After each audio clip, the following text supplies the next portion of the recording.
Ikaze mu makuru yacu agezweho amakuru tuje duhera muri Repubulika Iharanira Demokarasi ya Kongo mu gihugu gikomeje kuba isibaniro ry'imirwano nkuko turi kumwe hano ku murongo w'urugamba muri Repubulika Iharanira Demokarasi ya Kongo nyuma yo gusinya amasezerano yo guhagarika intambara agahenge gashyashya hariya Idoha mu masaha make bakimara gusinya amasezerano ntibemeye yuko n'uwagiye mu nama asinya amasezerano urugamba rukaba rurimbanije aho M23 kuri ubu bamaze kuyiminjaho ibisasu mu birombe. Ayo makuru niyo nkuzaniye ndetse n'andi yose tugiye kugenda dusesengura. Ntabwo ndi jyenyine ndi kumwe na mugenzi wanjye bwana munyamakuru nguhaye ikaze. Mbere na mbere kadusoza abantu badukurikiye bari hirya no hino. Angira ngo ni byakomeje kugenda bigaragara intambara muri Kongo yongeye iyubura bushyashya.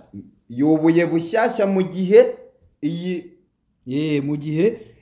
M23 yari yarafashe ibirombe yarabyirukanyemo Wazalendo, FDLR ndetse na FARDC. Kuri iyi nshuro bakaba bayitunguye indege za Sikoyi zikongera kurasa M23 bwana munyamakuru. Ni byakomeje kugenda bigaragara muri iki gitondo ubwo iyi M23 bagabaga ibisasu aho hacukurwa amabuye y'agaciro muri Kivu y'Amajyepfo. Mu Kinyarwanda tubyita mu kirombe. Ni mu kirombe. Ahangaha rero nkuko bikomeza kugenda bigaragara iyi ni indege iri mu bwoko bwa drone yakomeje kugenda imisha ibisasu ahangaha hacukurwa amabuye y'agaciro by'umwihariko ni mu gace kagenzurwa na M23. Hakaba hari n'uruganda rwamaze kugenda ruhinduka umuriro.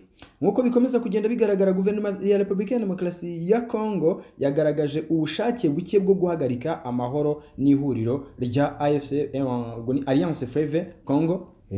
Ahangaha rero byumvikane ko nyuma yuko bagiye Idoha bagasinya amasezerano bakumvikana ko bagomba guhagarika intambara, bakumvikana ko hagomba kubaho abahagarariye M23 ndetse hakaba n'abahagarariye FARDC cyangwa se Kongo ubwo ni muri rusange ko M23 irukwayo ariko ni abakongomani ariko nyine ubu se n'abakongomani ko batayoborwa n'abakongomani bavuga ikinyarwanda bashaka uburenganzira bwabo bariyomoye ariko biyomoye ku myumvire y'ubutegetsi bwa Kisekedi kuko ntibubafata nk'abanyekongo. Bafite agace kabo iyi nuwo ngo ni AFC M23 na MRNDP bafite agace kabo bakora nyine ibyabo uko babishaka ni nako bashaka kubaho muri Kongo bisanzuye nta tegeko ribagenga ry'Kinshasa. Aba bagabo bafashe umuheto barwana, twagiye tubona bamwe babayemo n'ibitambo mu bwoko bw'abanyamurenge bagenda bahasiga ubuzima ariko barwanira gakondo yabo. Yego, nta abangaba bose bari ku rugamba nta utarwanira umusozi w'iwabo kugira ngo abone yakongera ni nayo mpamvu hanini usanga aribo bakomeza kugenda batsinda. Rero ahangaha ibisasu byakomeje kugenda biterwa ku kigo cya societe icukura amabuye y'agaciro cyitwa Twangiza. Iki kigo kikaba giherereye ahitwa Iruhinja muri teritwari ya Walungu mu ntara ya Kivu y'Amajyepfo. Iki gice AFC M23 na MRDP ikaba yarakibohoje mu ntangiriro z'ukwezi kwa gatatu nyuma yaho yari ifashe igice cya Kaziba akiri ku ntera ngufi uvuye Iruhinja mu kwezi kwa kabiri uyu mwaka. Bwana munyamakuru, urugamba ntibisaba ngo wari warahafashe iyo bagutwitse uvamo ari byo byagiye biba, ariko ntago bagabye igitero ngabo za M23 yari yaramaze kwizera ko umutekano wayo uhari uhafite mu biganza. Wa mugabo we umbwira ngo urebye hirya no hino ni umuyonga.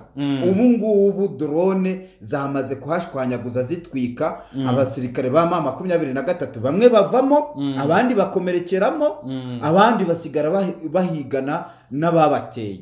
Bivuze ngo Kisekedi nkuko yabivuze mu nama hari iherutse kubera i Buruseli mu Bubiligi nibyo yongeye kugira, ntabwo ashaka ibiganiro n'abamuteye. Abo yita ko bamuteye kandi n'abakongomani. Ureba ubugoryi bw'uyu mugabo ibyo twakwita mu bugoryi n'abakongomani ariko bavuga ururimi rw'ikinyarwanda nakukongerewe. Niyo mpamvu avuga ngo baramuteye.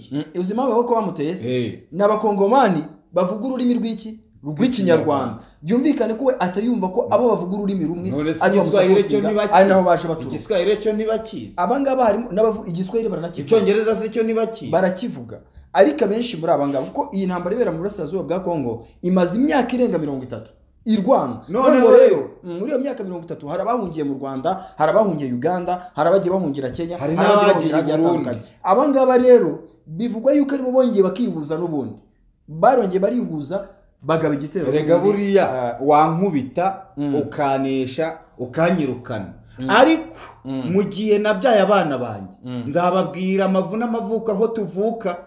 Noneho nicyo tugenda tubona, abasaza n'abakecuru bari mu Rwanda, abandi bari muri Kenya, abandi bari mu Burundi, ariko abasore bambariye urugamba bajya ku muheto muri Repubulika Iharanira Demokarasi ya Kongo, bajya kugaruza gakondo yabo. Harabona abonye bagiye baturuka muri Amerika, akava muri Amerika agiye kurwana. Nyine bari baragiye muri Amerika, Trump yarabajyanye ngo ni impunzi bahungishije, none kugeza uyu munsi ari kugenda bagarura iwabo muri Kongo.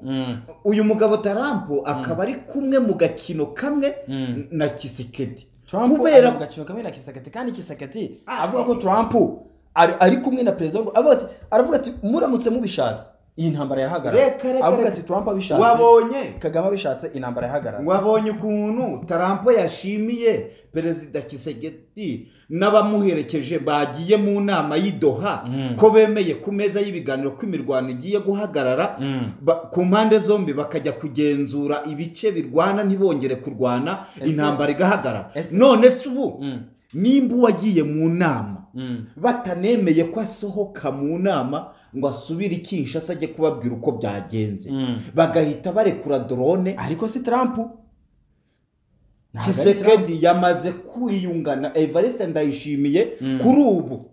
Kisekedi ari kurindwa n'abakomando bo kwa Ndayishimiye. Aho ntacyo mwijeje. None icyo nge nakubwira, ubwo wari kuvuga kuri uyu Trump na Kisekedi bose babiziranye, kubera niba Trump ku munsi w'ejo muri iki kirombe cy'amabuye y'agaciro n'uru ruganda twagiye tubona abacanshuro M23 yafashe mpiri. Erega kubarasa si icyo ndi kukubaza ni kimwe. Twabonye Trump atera intambwe hagati ya Israel bari kurwana muri Palestina, iyi ntambara irahagarara.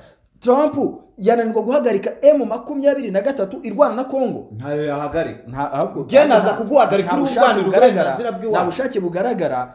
Nyine impamvu nyine atabahagarika niyo ngiyo. Impamvu nawe bari inyuma niki? Arabona abantu bari kurwana, ariko bari kurwanira ukuri. Uyu mugabo Trump afite inyungu, arahindukira kwa Kisekedi akagena agatanga inkunga bakamukubita amabuye y'agaciro. Yahindukira mu bice M23 yafashe akajya kubereka uburyo ki bagiye gukora ibiganiro, agabashyizemo uruganda rw'amabuye y'agaciro. Indi nkuru rero dukomeza kugenda tubana n'isubiranamo hagati ya FARDC ndetse na Wazalendo, ni imirwano hagati y'impande zombi yabereye mu duce two muri Punia mu ntara ya Maniema. Nkuko amakuru abigaragaza, isubiranamo ry'izi ngabo ku ruhande rwa leta ndetse n'abangaba ba Wazalendo ni ibintu bimaze iminsi. Wa mugabo we, Wazalendo yibonye FARDC, Wazalendo ivuga ko ari we musirikare ukora. Ni ukuvuga ngo ubu ngubu abaturage batuye muri Punia bamwe bikingiranye mu mazu, abandi bari kwisha mu bihuru kubera intambara. Ingabo z'igihugu, ubyumve neza, ingabo z'igihugu nabo bafatanyije urubyiruko nyine urwo rw'igihugu, ko Wazalendo ubundi mu rurimi rw'ikinyarwanda avuga urubyiruko rw'igihugu bafatanyije ngo kuba barinda ubusugire bwaho M23 itaragera kuri ubu ngubu, bakomeje kugenda nabo ubwabo basubiranamo, babyita kubirwaniramo. Nyamara nubwo bakomeje uzi icyo bapfuye, aba bagabo bapfuye amabuye y'agaciro, bagapfa amakara, bagapfa imbaho, bagapfa ibyo basahuye mu baturage. FARDC no kuvuga ngo ahantu igeze isanze ufite inka barayirya. Wazalendo yahagera igasanga FARDC yayitanze yanka ihita ibatesha inyama. Aba bagabo bakomeje kugenda barwanira mu mitungo y'abaturage. Ubu ni ubudasa bwa Kongo. Ni ubudasa bwa Kongo. Erega Kongo ni nk'uruzi. Kongo uruzi umugezi ushobora guturukana amazi y'umukara iburyo ukamenamo, undi ugaturukana amazi y'ibiziba ukamenamo. Ubwo niyo Kongo. Ubu rero no kuvuga ngo nuko twabonye M23 itakiri kurwana ku murego nk'uwo yahagurukiyeho, ubundi M23 mpamya ko Kivu yose barayifashe, yaba Kivu y'amajyepfo na Kivu y'amajyaruguru. umuvugizi w'ingabo za M23 Lawrence Oscar Barinda yeah. ku munsi w'ejo yatangaje ko M23 itacitse intege, itanasunnye, ahubwo yaritegereje ibi biganiro by'Idoha. None M23 bayirashe n'abagiye mu biganiro by'Idoha batarasohoka, bakimara gusinya. N'abandi bashyizeho bagomba kuba bageze wa mutwe uzakomeza kugenda ureba cyangwa se usuzuma niba amahoro basinyiye agezweho nabo ubwabo, uwo mutwe bataramara gutora ngo ni bande bazabaho. Nicyo cyerekana ubudasa bwa Kongo. Hanyuma rero Oscar Barinda yagize ati ku muriro uwo ari wo wose, ku mbaraga bisaba, ku gatuza kariko kose, twebwe nta gusubira inyuma, ntiducitse intege. Igihe cyose bari buturase natwe turabarasa. Ngiyo Kongo, ngiyo M23, ngiyo FARDC, ngiyo Wazalendo.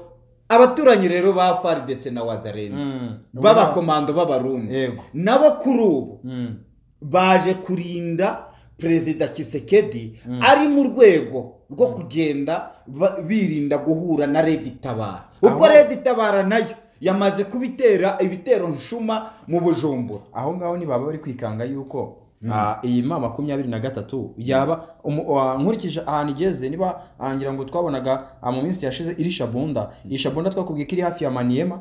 Urumva ko kuva Maniema werekeza Kinshasa ntabwo ari kure cyane. Aho ngaho siyo mpamvu babona yuko uyu mu president atanye kuvuga ati ngewe ibyo nzanabyemera byo kuba twavanga ingabo twagira gute napfuye. Aho ngaho ni yaba ari ubwoba bw'uko abona yuko baba musatiriye cyane. Erega bamakimara gutanga igitekerezo ko bagiye kuvanga ingabo zigiye guhosha intambara muri Repubulika Iharanira Demokarasi ya Kongo.